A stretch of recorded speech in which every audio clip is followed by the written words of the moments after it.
Hey, salut à toi, j'espère que tu vas bien. Je m'appelle Nadège et c'est une joie pour moi aujourd'hui de t'accueillir pour le message du jour. Donc installe-toi confortablement, profite et puis on se retrouve juste après.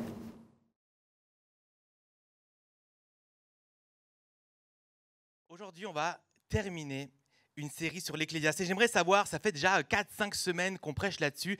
C'était des très bons messages. Est-ce que vous avez lu un petit peu l'Ecclésiaste ? Ou bien tout le livre en entier, génial, super. Pour ceux qui ont manqué, c'est pas grave, on continue aujourd'hui. On termine cette série aujourd'hui. Et je redonne un tout petit peu de contexte. Ok, l'Ecclésiaste, c'est un livre dans l'Ancien Testament, un livre de sagesse. Et puis, on l'a vu dans la série, c'est un style de texte très poétique, un petit peu philosophique, teinté un peu d'ironie. Il y a cette phrase qui revient souvent, 38 fois dans tout le livre. Vanité des vanités, tout n'est que vanité. Il y a un mot, le mot original qui est hevel, et répété 38 fois. Hevel qui veut dire poussière, fumée insaisissable. Et puis, on voit justement cette vie vécue par le Qoéleth, l'Ecclésiaste, qui cherche à remplir sa vie, à satisfaire sa vie.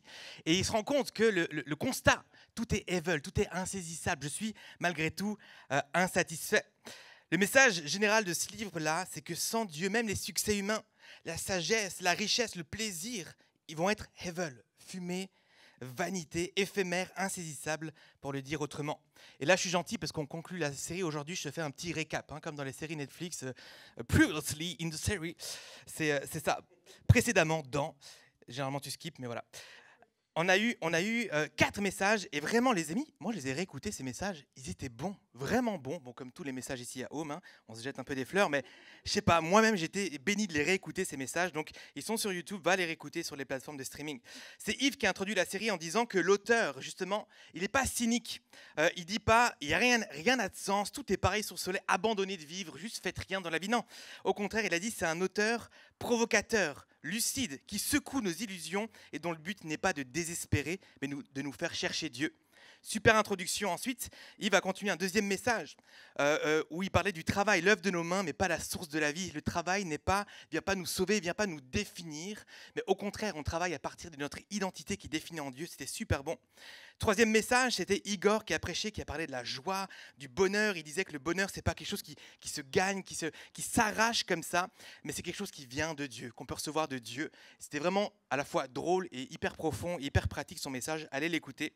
Et quatrième message, c'était la semaine passée. Yves qui parlait notamment du temps. Il a commencé avec une question, est-ce que vous avez du temps ?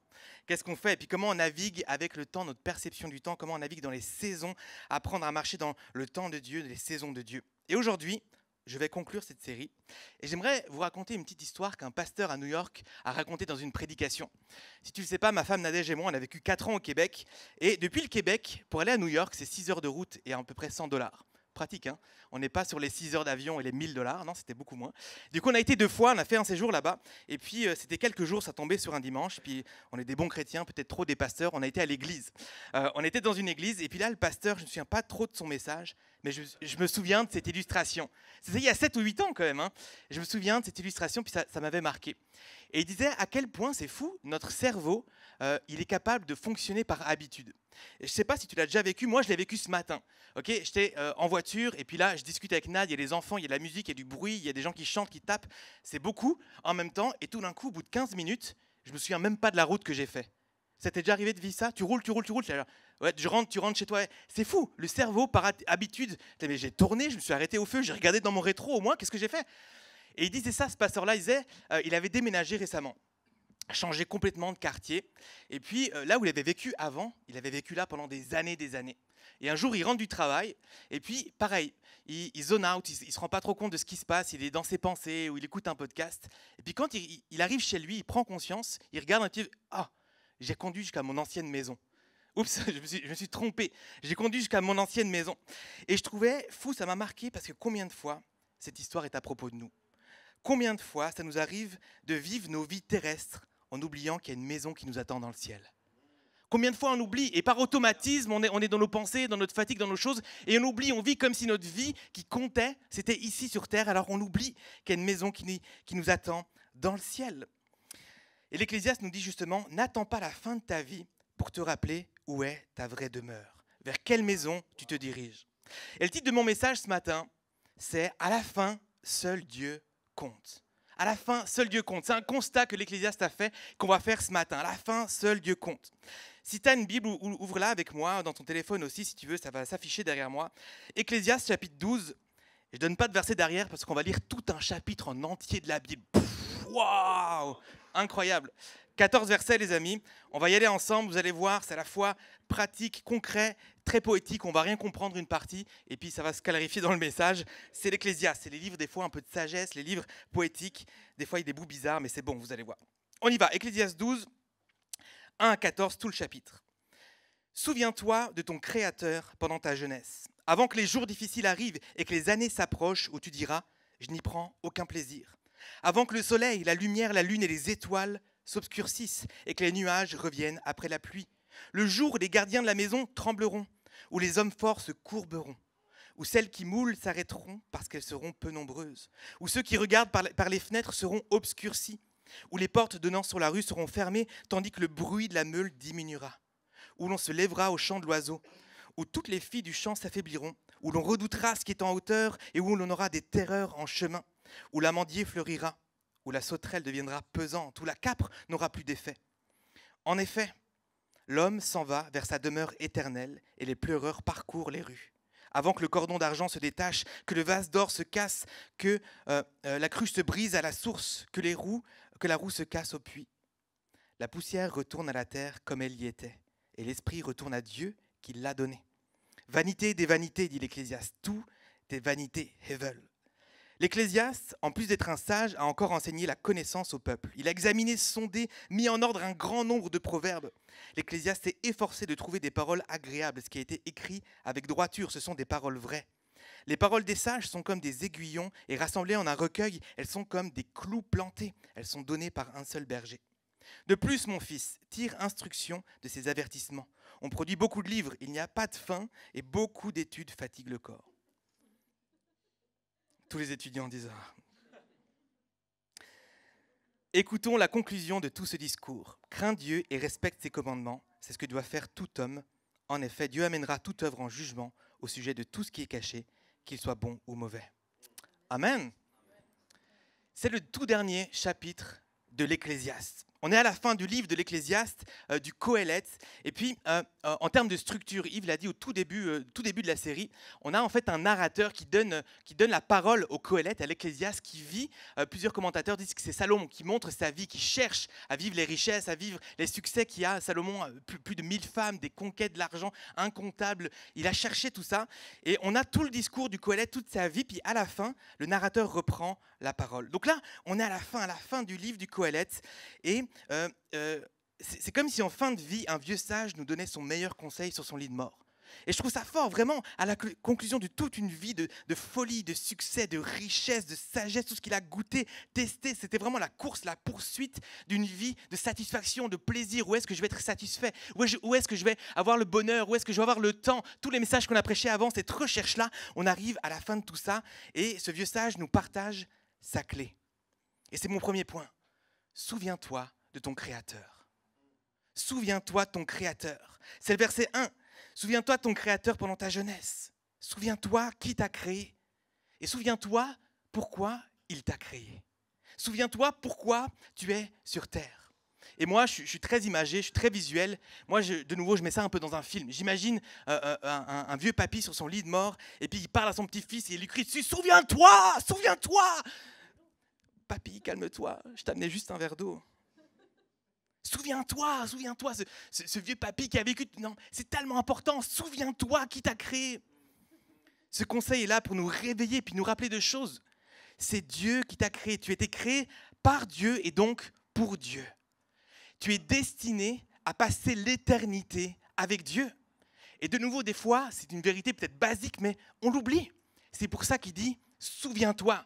Je ne t'apprends pas quelque chose de nouveau. Souviens-toi de ton Créateur. Souviens-toi que ta vie n'a de sens et de satisfaction que en Dieu. Parce que tu as été créé par lui, pour lui et pour l'éternité avec lui. Et le Qoéleth précise quelque chose dans ce conseil. Souviens-toi de ton Créateur pendant ta jeunesse.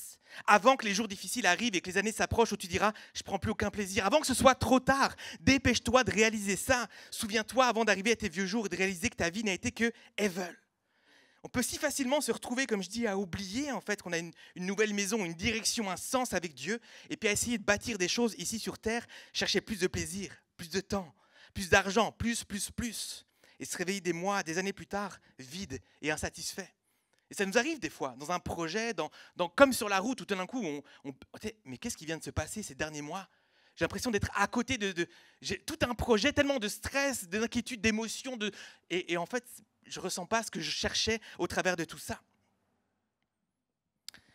C.S. Lewis nous dit ceci: si je trouve en moi un désir qu'aucune expérience de ce monde ne peut satisfaire, l'explication la plus probable, c'est que j'ai été fait pour un autre monde. C'est bon, c'est vraiment bon. Je veux t'inviter à te souvenir de ton Créateur et vivre à la lumière de ta nouvelle maison. Parce qu'à la fin, seul Dieu compte. Seul Dieu compte. Et j'aimerais te donner 3 conseils pratiques pour essayer de mettre ça en action, te souvenir et puis vivre une vie où on se souvient constamment. Ok ? Trouve un papy qui va te secouer tous les jours. Non, c'est pas ça mon conseil. Premier conseil pratique, commence et termine tes journées avec Dieu. Et puis, il y en a qui vont être là, oui, mais moi, je suis plus du soir, je suis plus du matin. Je ne suis pas en train de te dire, prends 1 heure par jour, 1 heure le matin, 1 heure le soir, pour un temps de silence, de sabbat, de jeûne, de prière, de méditation, de lectio divina. Mais commence, au moins, ne serait-ce qu'avec une pensée, avec une prière, avec juste un temps de lecture. Et peut-être tu peux prendre ton temps avec Dieu, et puis prendre 1 heure le matin, mais commence ta journée. Lève-toi en te rappelant en fait, en remettant Dieu au centre de ta journée, de ta vie. J'existe pour Dieu en fait. Si je me lève aujourd'hui, c'est grâce à Dieu et pour Dieu. Et termine aussi, viens clôturer ta journée en te rappelant. Aujourd'hui, j'ai vécu des choses, mais je veux me rappeler que ce que je veux vivre, c'est pour Dieu, parce que je ne veux pas marcher dans une direction de ma maison terrestre, mais dans une direction de ma maison céleste, parce qu'à la fin, seul Dieu compte en fait. Donc commence et termine tes journées avec Dieu. Deuxième conseil, fais une pause avec Dieu chaque midi. J'essaie de mettre Dieu partout dans ta journée, t'as vu l'arnaque un petit peu? Fais une pause avec Dieu. Alors j'ai mis chaque midi, mais si tu travailles la nuit, au milieu de ta nuit, au milieu de ta journée, fais une pause quelque part le matin, l'après-midi, juste pour te rappeler. Juste pour te rappeler. En passant, on est appelé à être connecté, à demeurer en Christ, à lui parler toute la journée. Alors c'est un peu dur des fois de travailler, puis de se souvenir de ça, on est d'accord. Mais donc fais une pause dans ta journée pour te rappeler. Mets un post-it. Si tu as un écran devant toi ou tu as un bureau, mets un post-it, souviens-toi de ton Créateur, dessine un petit papy dessus. Et puis, souviens-toi chaque midi, un petit post-it, quelque chose. Mets-toi une alarme sur ton téléphone, quelque chose. Et puis, là, je te donne aussi une app. Yves parlait des apps, on peut gagner 3 heures de ta vie là, chaque jour où finalement tu ne vas pas te reposer mais faire plus. Je te propose une app, c'est qu'en anglais, je suis désolé. Ça s'appelle One Minute Pause. One Minute Pause, si tu cherches ça dans l'App Store ou Android Store ou Play Store ou je ne sais plus tous les stores qui existent, c'est un petit pause le logo, ok? Et c'est de la prière dirigée. Et j'aime trop parce que tu peux faire juste 1 minute de prière. Ou alors, tu as la version 3 minutes, 5 minutes, 10 minutes. Et bon, après, prends un temps avec Dieu, quoi, tu vois. Mais même juste cette minute, elle est vraiment dirigée pour juste se connecter à Dieu et se rappeler qu'on existe pour Dieu. C'est simple, c'est efficace. 1 minute à midi, 1 minute dans ta matinée. Souviens-toi de ton Créateur, chaque jour. C'est juste pour se remettre dans cette perspective, ne pas oublier qu'on n'est pas destiné à la terre, mais destiné au ciel. Amen. 3e conseil, je ne l'ai pas inventé, c'est Yves qui l'a donné la semaine passée, mais vu qu'il était bon, je le redonne. Pratique la gratitude. En fait, si tu pratiques la gratitude, la reconnaissance envers Dieu, ça te rappelle de nouveau.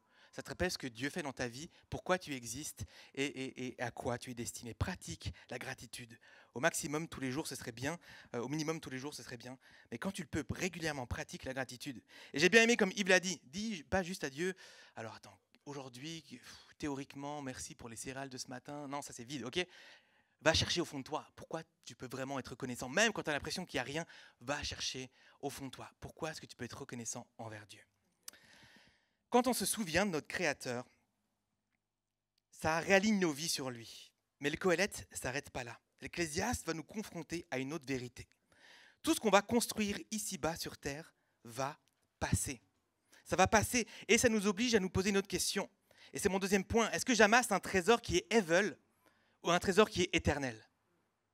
Est-ce que j'amasse et du coup je veux vivre cette vie sur terre et j'amasse un trésor sur terre ou alors un trésor éternel?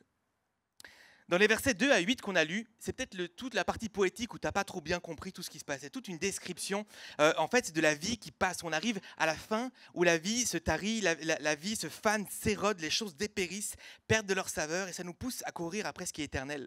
Et je trouve intéressant parce que si tu relis ces versets 2 à 8, il y a vraiment ce côté où, ok, il y a les gardiens qui sont forts, en fait, ils vont se mettre à trembler et à se courber. Et puis, en fait, on parle de la lune, la lumière qui s'obscurcit, c'est vraiment tout d'un coup la vision qui dépérit. Et puis on ferme la porte, les portes se ferment sur la rue et sur le bruit, c'est Louis tout d'un coup qui dit, et en fait on se rend compte, c'est la vie et c'est la vieillesse, c'est la fin de la vie, on se rend compte qu'on doit courir après ce qui est éternel. Le texte exprime vraiment très bien ça, comment la vie passe, et il termine au verset 7 et 8 en disant ceci, « La poussière retourne à la terre comme elle y était, et l'esprit retourne à Dieu qui l'a donné. Vanité des vanités, dit l'Ecclésiaste, tout est vanité. » C'est vraiment la conclusion de l'Ecclésiaste.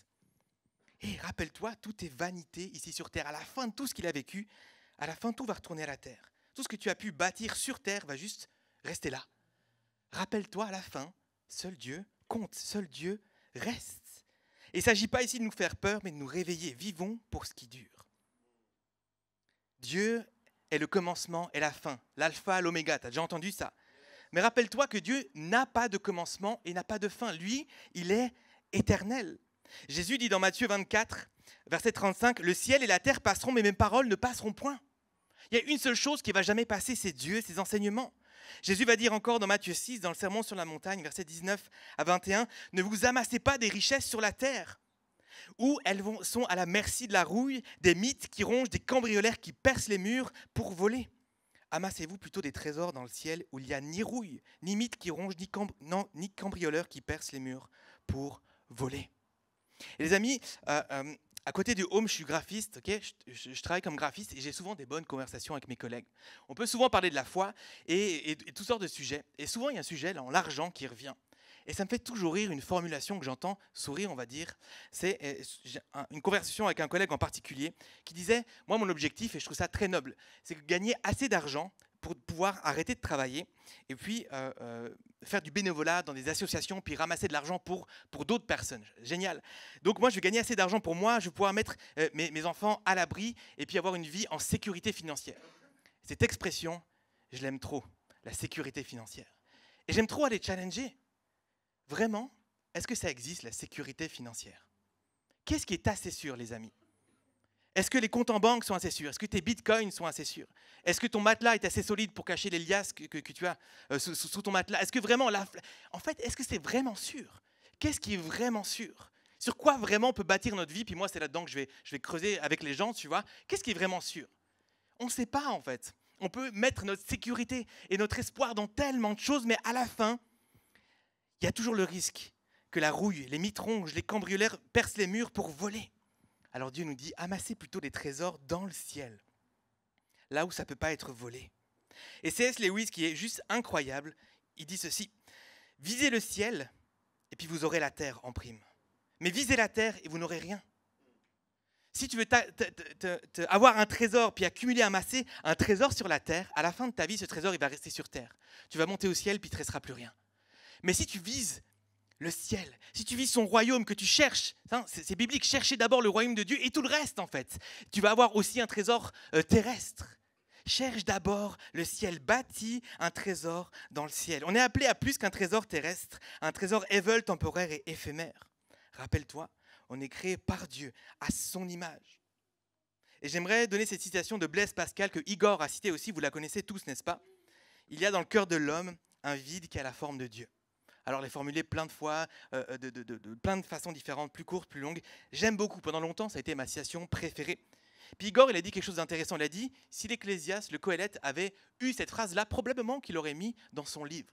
Mais moi, je ne suis pas d'accord avec Igor. Je crois qu'en fait, Blaise Pascal, il s'est inspiré du Qoéleth. Il s'est inspiré du Qoéleth.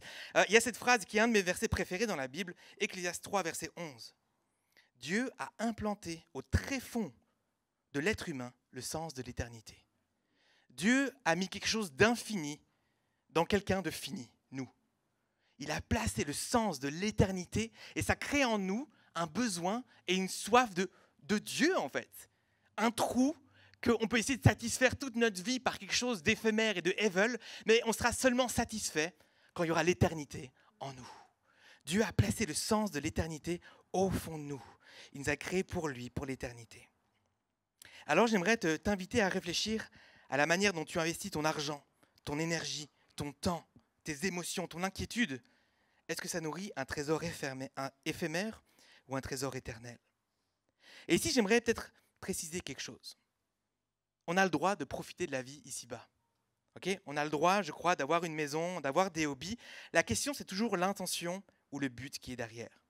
Est-ce que ton hobby, c'est un moyen d'oublier tes problèmes, d'engourdir ta souffrance, ou alors de te ressourcer comme une forme de sabbat? L'intention, le but qui est derrière. Est-ce que ta richesse, elle est motivée par la générosité ou par le confort? Et je vais te donner peut-être un exemple plus précis. Je parle de maison, ça sera dans le thème. Investir du temps, de l'argent, des efforts, du stress dans l'achat ou la rénovation d'une maison, juste parce que c'est ce qu'il faut faire, juste parce que c'est smart financièrement. Et surtout ensuite, j'ai l'impression que c'est très là, ce truc-là. Commence à travailler jeune, à mettre de côté, et puis comme ça, tu auras assez de fonds propres, et puis ça, c'est la sécurité financière pour plus tard. Je crois que si c'est juste pour être smart financièrement, par pur confort, pour le plaisir d'avoir une grande maison, c'est evil, les amis. C'est éphémère. Même si ta maison elle est transmise de génération en génération, elle ne montera jamais au ciel.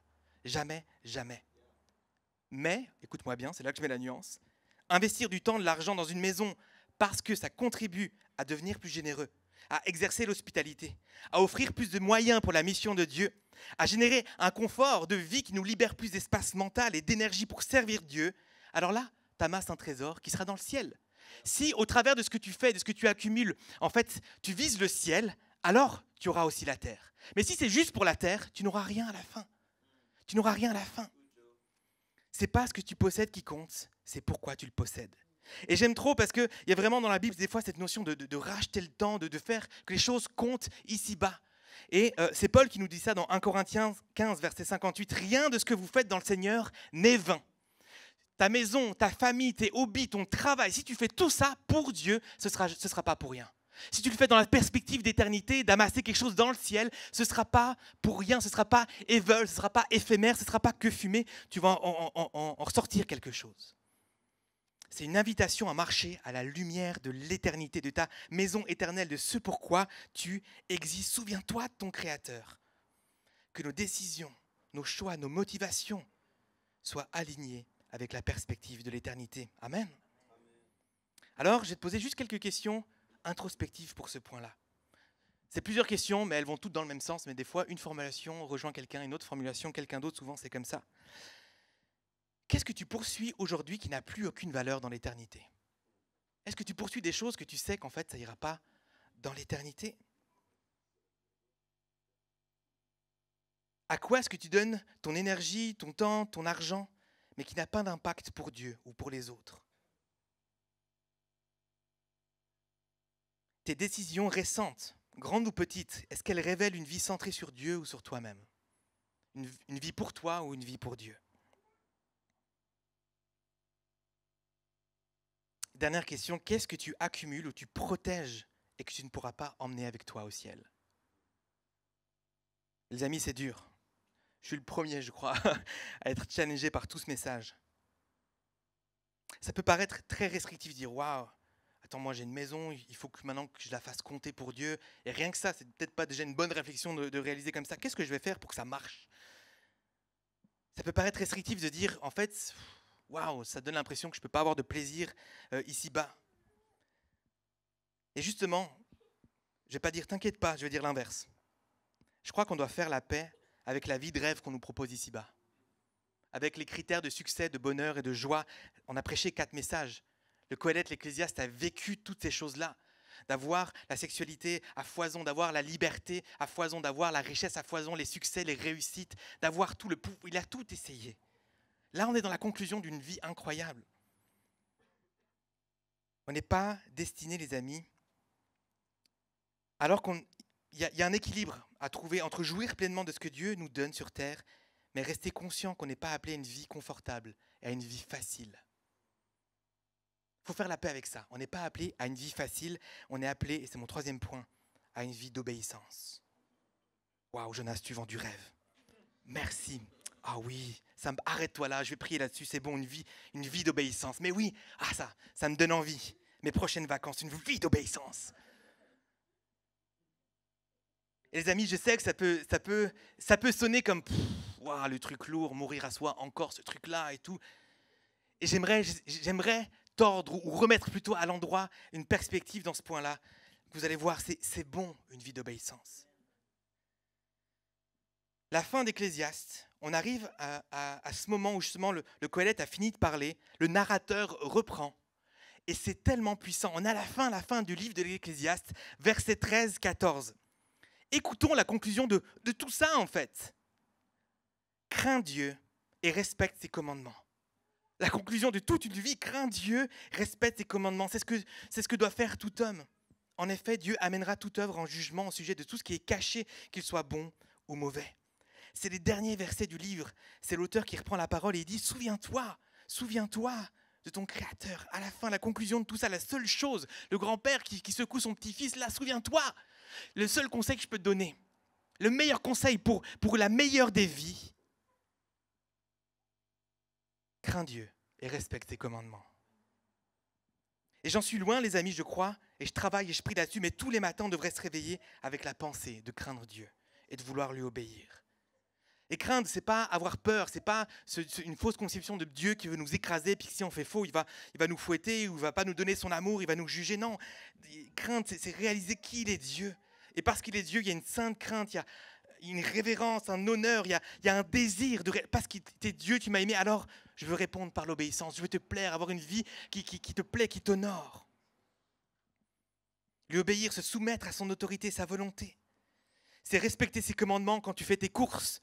Il n'y a pas de rapport. Et pourtant, oui, respecter l'éthique de Dieu partout, défendre le plus faible dans une situation compliquée au travail, être au service de Dieu à chaque instant de ta vie. L'Ecclésiaste nous encourage à arrêter de vivre pour soi-même avec une perspective auto-centrée, avec les critères de la vie de ce monde, afin de marcher à la lumière de l'éternité. Jim Elliot, qui est un missionnaire chrétien, il a dit ceci. « Celui qui abandonne ce qu'il ne peut garder pour gagner ce qu'il ne peut perdre n'est pas un fou. » Ça prend peut-être de la relire, hein, n'est-ce pas? Abandonner ce que tu ne pourras pas emmener au ciel pour amasser un trésor que tu iras au ciel, ce que tu ne pourras pas perdre. Alors c'est un conseil de sagesse. On ne va pas vivre comme des fous, mais comme des sages. Le Qoheleth nous invite à prendre du plaisir à l'obéissance et à faire de la mort à soi-même un style de vie. Et les amis, c'est là que j'aimerais peut-être rappeler ou te montrer que cette vie de sacrifice, cette vie de mort à soi, ça n'a pas besoin d'être lourd. Ça n'a pas besoin d'être compliqué ou genre, oh là là, je ne peux plus rêver de mes vacances. Et on peut avoir du plaisir, on peut avoir des bons moments entre amis, c'est OK tout ça. Le premier psaume, tout premier psaume, les 2 premiers versets du tout premier psaume nous dit que l'homme heureux, c'est celui qui prend du plaisir dans la loi de l'Éternel. L'homme heureux, le véritable bonheur. Ce que le Qoheleth nous dit aussi, tu veux vivre une vie épanouie, une vie qui n'est pas insatisfaite à la fin de ta vie. Crains Dieu, respecte ses commandements et prends du plaisir à une vie pour Dieu. Prends du plaisir à la loi de l'Éternel, à ses enseignements. Prends du plaisir à obéir à sa volonté, à mourir à toi. Prends du plaisir à marcher dans la vérité, même si ça veut dire à marcher à contre-courant. Prends du plaisir à prier, prendre du plaisir à ne pas faire comme les autres. Prendre du plaisir à souffrir pour Christ. Il y a un petit côté un peu bizarre là-dedans. Mais tu sais, il y a des chrétiens du 1er siècle qui étaient persécutés. Hein, les premiers martyrs, ils étaient contents de mourir pour Christ dans la souffrance. C'était une joie, c'était un honneur pour eux de dire « Waouh, j'aime tellement Christ, quelle joie de pouvoir mourir à cause de ma foi. » Ils étaient bénis. C'est bizarre pour nous, mais je crois qu'il y a quelque chose qu'on doit retrouver ici. Prendre du plaisir et faire la paix avec une vie de bonheur, de facilité, de légèreté. On le priait ce matin, c'est Jean 14, je vous donne la paix. Jésus disait, je vous donne la paix, pas comme le monde vous la donne. Une paix qui vient du ciel. Et puis, il y avait cette prière en moi de dire, mais Seigneur, toi, tu nous donnes ce que personne d'autre peut nous donner. Tu ne nous appelles pas une vie facile, tu ne nous dis pas, vous allez voir, vous allez être dans la paix, et puis ce sera tout léger. Non, il dit, vous tous qui êtes fatigués, venez à moi, vous qui êtes chargés, je vous donnerai du repos. Et il va dire, mon joug, mon poids, il est léger. Mais il y a un poids. Le poids de le suivre, de marcher à sa suite, de mourir à soi-même, c'est un combat tous les jours, mais on peut trouver du plaisir là-dedans. trouver du plaisir à souffrir, à que ce soit compliqué, mais pour lui, parce que ce qu'on a avec lui est magnifique et bon, parce qu'on sait où on s'en va, parce qu'il y a un trésor que personne ne va nous voler, parce qu'au milieu, alors qu'on vise le ciel, on peut jouir pleinement de la terre. Amen. Prendre du plaisir à mourir à soi. Qui aurait cru que je dirais ça comme ça avec tellement de joie? Tu sais, peu après que je me sois converti, j'ai vraiment eu une conversion avant-après, même si je suis né dans une famille chrétienne. Bam, Dieu m'est tombé dessus un jour comme ça. Et vraiment, ça a changé radicalement ma vie. Et je me souviens des conversations, j'aimais tellement Dieu, je me réjouissais tellement de me retrouver au ciel, que moi, je disais, mais si je meurs demain, pas de problème. Pas de problème. Aujourd'hui, je me le dis encore avec un petit, ah, bien sûr, ça ferait de la peine à pas mal de monde, beaucoup de monde. Non, je plaisante. Mais les amis, moi, je suis pressé d'aller au ciel. Je suis pressé, les amis. Et je me souviens, jeunes chrétiens, on discutait avec d'autres jeunes, puis il n'y a pas de jugement dans ce que je disais, mais des gens qui disaient, je ne suis pas forcément pressé que Jésus revienne. Je me réjouis peut-être de pouvoir me marier ou d'avoir des enfants, d'accomplir tel projet. Et je trouvais intéressant. Moi, non, ça va. Moi, je me réjouis d'aller au ciel, peu importe si je loupe des choses ici. Je me réjouis de partir. Alors, c'est un peu bizarre, hein, dit comme ça, là, le gars, voilà. Mais je vais citer quelqu'un de plus bizarre encore, okay, l'apôtre Paul, qui semblait encore plus pressé que moi de partir. Philippiens 1, versets 21-24. En effet, Christ est ma vie et la mort est un gain. Bon, si c'est utile pour mon œuvre que je vive ici-bas, je ne sais pas trop quoi dire ce que je préfère. Je suis un peu tiraillé des deux côtés. J'ai le désir de m'en aller puis d'être avec Christ. Mais Paul, est-ce que tu avais le choix ou bien c'est toi qui l'as décidé? Et ce qui est vraiment mieux, mais à cause de vous, les disciples qui étaient là, les églises, tout ça, de qui devait prendre soin, c'est nécessaire que je continue à vivre ici-bas. Et quand même, très pressé d'aller au ciel. Ouais, je crois que je me réjouis quand même d'aller au ciel, mais vraiment, je me suis posé la question, mais Paul, tu pouvais vraiment choisir, genre, allez, Christ, maintenant tu me prends, c'est bon, c'est fini, hop. Et j'aime la nuance. Il y avait cette réalité d'être connecté pleinement au ciel, de se réjouir d'être au ciel, mais en fait, Dieu, tu m'as placé ici. Et je veux mettre un point d'attention ici. Alors que je prêche de prendre du plaisir dans les choses de Dieu, de ne pas s'attacher aux choses de la terre, de ne pas vivre selon les critères de la terre, de ce qu'il y a ici-bas, on peut avoir un réflexe, une tendance, de se dire, alors tout ce qui compte, c'est Dieu. C'est le titre de mon message. Donc, je vais arrêter tout le reste. Et je vais avoir que des amis chrétiens. Et puis, je vais trouver un coiffeur chrétien, puis un garagiste chrétien. Et puis, manger que de la nourriture chrétienne. Je ne sais pas si ça existe, ça. Ouais, c'est quoi? Mais dès qu'on dit quelque chose chrétien, ça n'existe pas. La musique chrétienne n'existe pas, les amis. Parce que la musique ne s'est pas convertie, n'a pas donné sa vie à Jésus, d'accord? Mais tu comprends ce que je veux dire. Et on peut avoir cette tendance de dire, ok, je vais me préserver du monde parce qu'en fait, le monde, ça sert à rien, que le ciel n'existe, puis je me réjouis trop de ça, et on se coupe du monde par vie d'obéissance. Non, ça c'est désobéir à Dieu qui nous envoie sur la terre. C'est important d'avoir une vie centrée sur Dieu. Moi, j'appelle ça comme ça. Vivre la tête dans le ciel, mais les pieds sur terre. La tête dans le ciel connectée, savoir où je m'en vais, mais actuellement, je marche sur la terre. On n'est pas appelé à jouer aux ermites ou aux amish. On est appelé à vivre sur terre et on a une mission ici. L'obéissance inclut la mission. Jésus priait son Père dans Jean 17 et il disait, je ne te demande pas de les retirer du monde. Il parlait des disciples, il parle de nous. Non, ne les retire pas du monde, là, pas tout de suite, mais préserve-les du mal. Ils ne sont pas du monde, ils sont du ciel en fait. Tout comme moi, je ne suis pas du monde. Consacre-les par ta vérité, ta parole est la vérité. Et tout comme tu m'as envoyé dans le monde, même si je n'appartiens pas dans le monde, je les ai moi aussi envoyés dans le monde. Et c'est là la nuance, c'est là la difficulté de notre vie, d'être connecté pleinement, d'aspirer au ciel, d'être ancré pleinement ici. Ne t'isole pas, ne t'entoure pas que de chrétiens. Tu es appelé à avoir une mission sur terre, à créer des ponts, à tisser des liens avec la culture, avec les gens, pour amener Dieu et puis réconcilier les gens. Et puis réveiller les gens. À toi d'être un papy qui secoue les gens en disant « Souviens-toi de ton Créateur !» Fais-le jamais comme ça. Mais d'amener les gens à dire « En fait, cette vie de souffrance, c'est beau. » Et puis au lieu de dire « Incarne-le », montre-le à quel point c'est beau de bâtir un trésor dans le ciel. À quel point il y a de la joie, de la paix et de la reconnaissance de marcher, non pas en direction d'une demeure terrestre, mais une demeure céleste. Amen.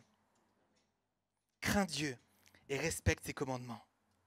Prends du plaisir à obéir à Dieu. Prends du plaisir dans une vie d'obéissance. Pas par obligation, mais parce que c'est là que réside la vraie vie. Moi, je trouve ça fou cet exemple. J'imagine ce Salomon qui a tout eu, puis à la fin de la vie, et les amis, je le sais, plus on est jeune, plus c'est dur de prendre les conseils des plus âgés. Je le sais. Qu'on n'a pas envie de dire, mais j'ai envie de faire mes propres expériences. J'ai envie de me tromper, puis d'apprendre par moi-même. Je le sais.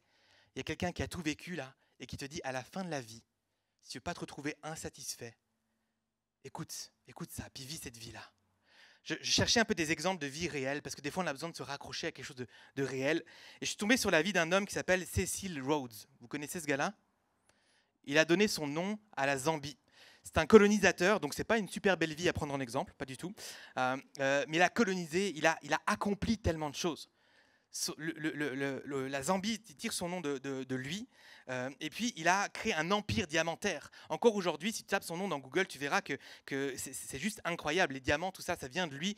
Il était milliardaire, il avait du succès, il a voyagé, il a vécu des aventures. Il était riche à plus haut point, il avait de l'influence, du pouvoir, tout ça. Sur son lit de mort, ce qu'il a dit, c'est « si peu fait, tant à faire ». Les amis, réveillons-nous ce matin, moi le premier. Ne vivons pas une vie terrestre à la lumière d'une maison terrestre, mais une vie éternelle à la lumière de l'éternité. Souviens-toi de ton Créateur, souviens-toi que tu as été créé par Dieu, pour être éternellement en relation avec toi. Pense à la Genèse, au Jardin d'Éden, Dieu crée Adam et Ève pour être en relation avec lui pour toute l'éternité. C'est ça que Dieu, c'est ça qui nous attend. J'appelle les musiciens, l'équipe louange à revenir. On va prendre un temps un petit peu d'introspection, de prière.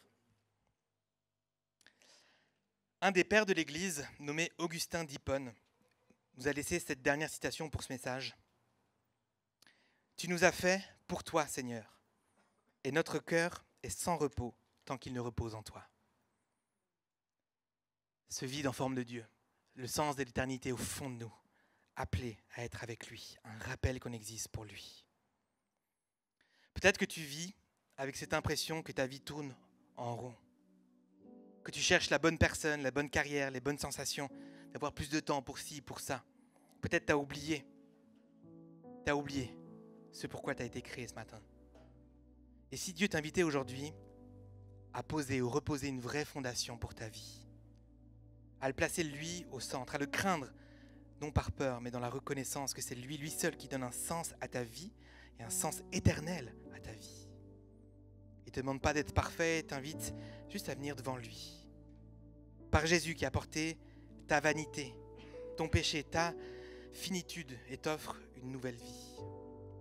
Ce matin, tu peux lui dire, Dieu, je veux que ce soit toi qui compte. Je veux réaligner ma vie à toi. Je veux sonder mon cœur. Seigneur, sonde mon cœur et parle-moi. Alors, je t'invite juste à fermer tes yeux. Et de nouveau, j'ai quelques questions pour toi, puis je vais laisser un petit peu le temps pour que ça puisse résonner. En fait, c'est des questions, tu vas pouvoir presque prier. Donc, je te pose ces questions, puis après, on ira aussi dans la prière. Qu'est-ce qui te laisse insatisfait ou inquiet? Je pose cette question parce que ça va révéler peut-être que quelque chose n'est pas aligné. Et que tu cherches à combler quelque chose en dehors de Dieu.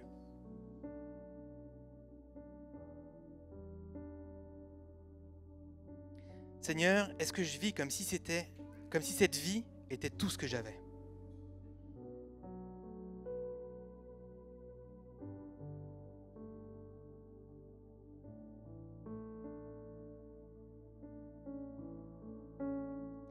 Qu'est-ce que je cherche à posséder qui ne me rapproche pas de toi, Seigneur?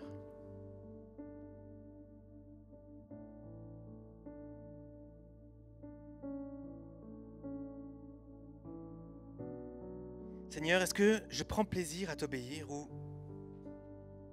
je fuis encore? Ou je trouve que c'est lourd et quelque chose doit changer en moi?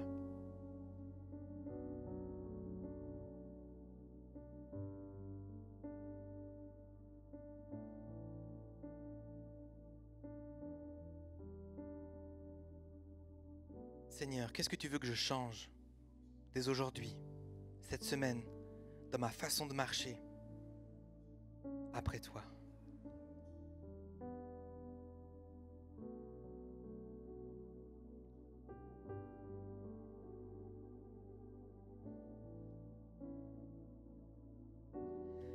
Je vous invite à vous lever maintenant et puis on va prier ensemble.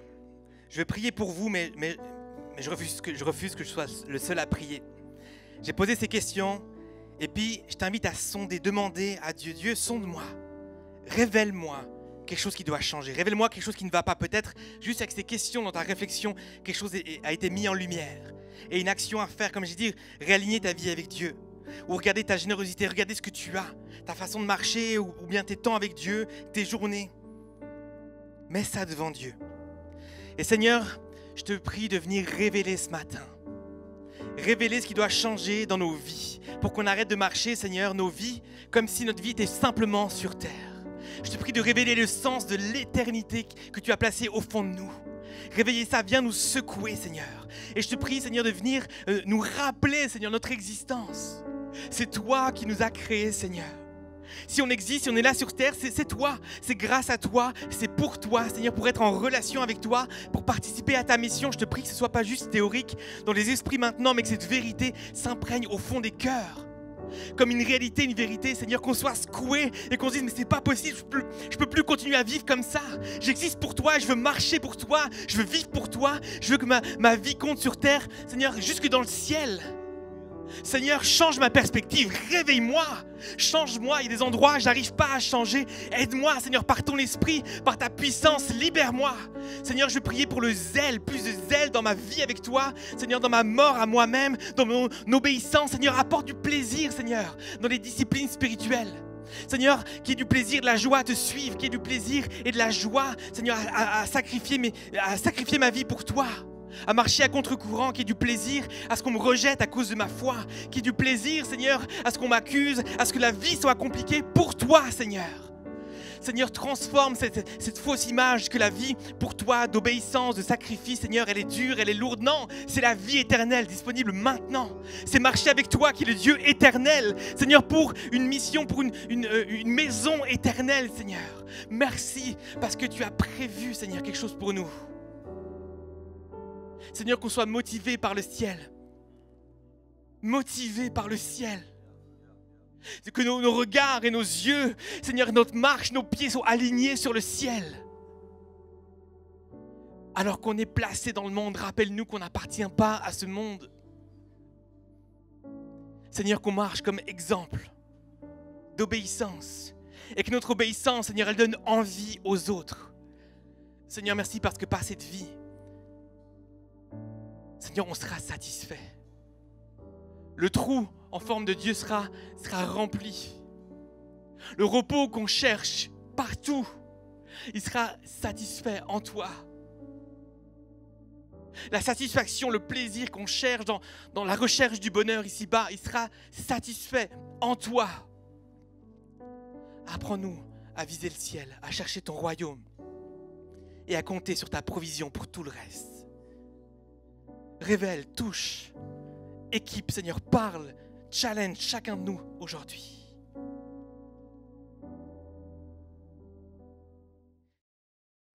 Trop bien, merci d'avoir été avec nous. J'espère vraiment que ce message, il t'a parlé, il t'a encouragé ou il t'a donné soif d'aller plus loin. En tout cas, n'hésite pas, sur notre chaîne YouTube, il y a tout un tas d'autres séries, d'autres thématiques qui sont là pour te servir, qui sont des ressources hyper utiles pour toi. Et puis moi, je te dis à une prochaine.